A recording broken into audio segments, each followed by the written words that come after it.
Welcome to Fireside Gaming. I'm Billum, and this week I'm jumping back on the Mega Man Xtreme with a look at Mega Man Xtreme on the Game Boy Color. I know whenever I reviewed Mega Man X3 I said I'd be diving into the PlayStation era games next, but I decided to take a quick detour along the way. See, I want to talk about Mega Man Xtreme and Xtreme 2. These are both Game Boy Color games that are set before Mega Man X4 takes place. While the Xtreme games take place before X4, it's worth noting that both of them didn't come out until after that game. I have to mention that because of some of the story details that are present in the games. But let's just focus on Mega Man Xtreme for right now. Also, expect spoilers. Mega Man Xtreme takes place in between Mega Man X2 and X3. The game has X and Zero working together to stop a group of Mavericks that have infected the Mother Computer, which is the device that handles all of the Maverick Hunter's data. This also causes X to have to head into cyberspace to fight data of his old enemies in order to break down the protection surrounding the Mother Computer's core. This will allow the Maverick Hunters to regain control of the Mother Computer. X is assisted by a Reploid named Midi along the way. Midi is an original character to this story alongside the Maverick hackers Techno, Zane, and their leader Gmul. Mega Man Xtreme has players taking on a mix of 4 levels and bosses from the first 2 Mega Man X games. After this, they tackle a couple of Sigma stages from those games as well. It all ends with them defeating Zane and then Sigma, who can't seem to stop popping up where he isn't needed. Techno, who it turns out is Midi's twin brother possessed by Sigma, dies at this time, and that kills Midi shortly after. The game explains this as the twins sharing the same CPU, and with the death of one comes the other. After this, things are all hunky-dory and the game ends. Except it doesn't. When the credits finish rolling, players unlock Hard Mode. What is Hard Mode, you ask? It's the second half of the game.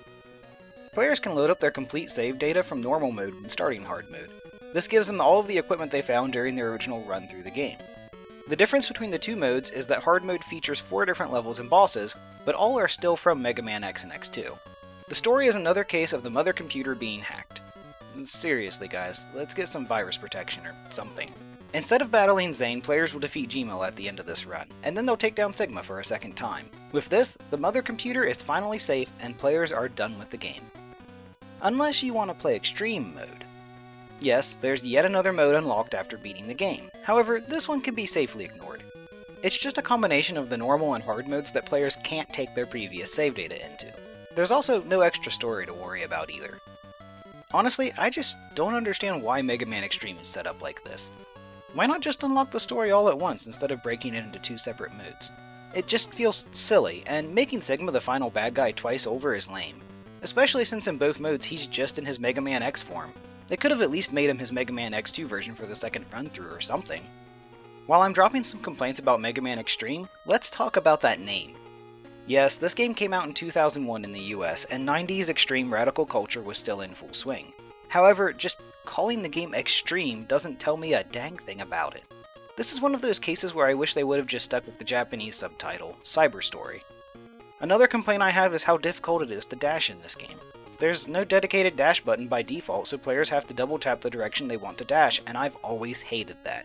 There is the option of setting the start button as dash, and it is better, but not by much.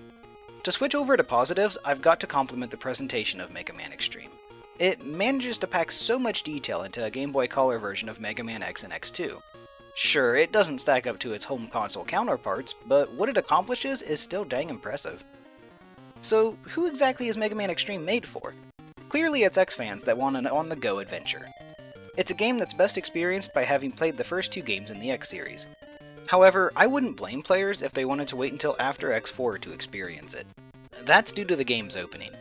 It clocks in at a massive 5 minutes and goes into extreme detail about X and Zero's past. The Zero bit is especially important as his background isn't something the player learns about until X4. In fact, it's a main aspect of that game's story. That makes it strange to see here, but it also doesn't get in the way either. I've also got to wonder if Mega Man Xtreme is canon to the main series.